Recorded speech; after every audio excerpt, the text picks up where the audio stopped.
Geeks coverage of MWC 2015 is powered by ASUS.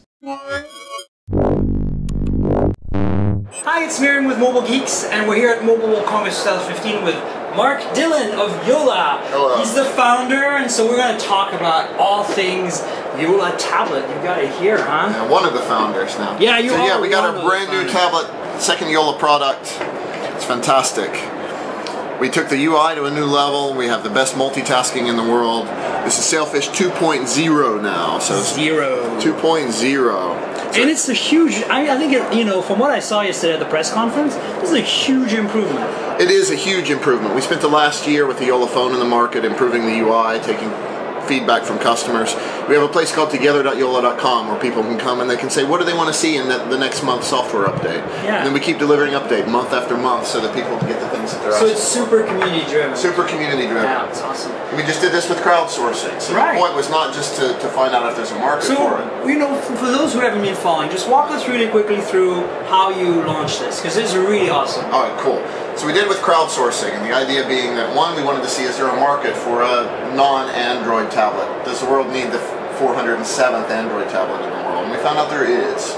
And the next thing is we wanted to engage with the customers. We wanted people to emotionally support it so that they can come in, they can say what do they want to see in the tablet? What is the tablet of their dreams, and we can make it for them. Sure. So you launched on Kickstarter, was it? We launched on Indiegogo. And it's still open. I can't remember. And it's still open, so you should go back. Tell us the pricing on this. I believe it's $249. Right? Correct. And I think that's the big selling point is you're getting an open source tablet that's powered by open source. Powered by open source tablet that's not tied into any specific ecosystem. That's and right. if you want, you can tie into Google, for example, since you support Android app. That's right. Android so you can run any of your favorite Android applications. But you get that and it's sexy and it's fast and it's highly spec for $249. Yeah, the best spec you can get. I don't know, for me, and this is I think where you guys are going with this, tablets are like kind of the perfect vehicle for this technology. Yeah, it's because fantastic. People are like their phones, they're kind of invested really, and unfortunately probably locked into some sort of ecosystem already. But tablets, a lot of people are kind of like, yeah, I need one for around the house, I need good media consumption, I need to surf the web, do social media and email, and for that, tablet's a universal. perfect thing. Exactly. It's a perfect thing. Can you just tell us quickly, if you know them by heart, the specs? I know you're Intel powered, which is really cool. Yeah, it's got an Intel quad-core processor, plenty of RAM. It's got one of the best displays that you can get. It's like a pretty high res, right? Like something like 1600 by 2500. Yeah, it's really high res, really good display. So, and you can see all of your applications at once. We have the best multitasking in the world. You can run Android applications. You can see everything that you're doing at a glance. Everything's right where you left off. Cool. What do you have in terms of camera? I know you have one in the front, and there's one also in the back. Yeah, there's camera. Okay, back camera, of course. Yeah. And your microphone and all that stuff. So you have stereo speakers. Everything you expect. Yeah, and stereo speakers. So stereo. And I love the design. It's really reminiscent of the phone itself, which is really great. No buttons anywhere to get in the way whenever you're doing something. It's all gesture based for those who don't know, right? So that's what makes the big difference here. Yeah, you never have to move your thumbs away from the corners. Basically, you can go home, you can launch an application, and you're never really going to see hunting for things like this here is really cool, right? It's kind of like your what's going on, your timeline notifications, all that stuff. Yeah, the events view has all your different kinds of media, your messages, and also has these customizable shortcuts. So you can do anything from turn the airplane mode on and off, or take a selfie. And then use your usual power lock and volume rock on top. Yeah, and cool. Don't even really need the power button. It's like you pull the tablet out of your bag, and the first thing you do is you try to figure out where the power button is. Just a double tap on the screen opens it, and a little swipe, and you're always back home. So now we've talked a little bit about the product. Maybe walk us through quickly how you came to be in the vision, because a lot of people here don't know, and maybe you have a phone. I don't know if you have a phone here for your show, but I think that's something that people need to understand, because it's such a unique. You're the only ones in the world doing this right now. Yeah, that's the thing. It's like 80% of the world's smartphones are coming from one ecosystem, and that's Google. So that means that every application provider, operator, original equipment manufacturer, content provider is dependent on one company's strategy, and that's Google's strategy.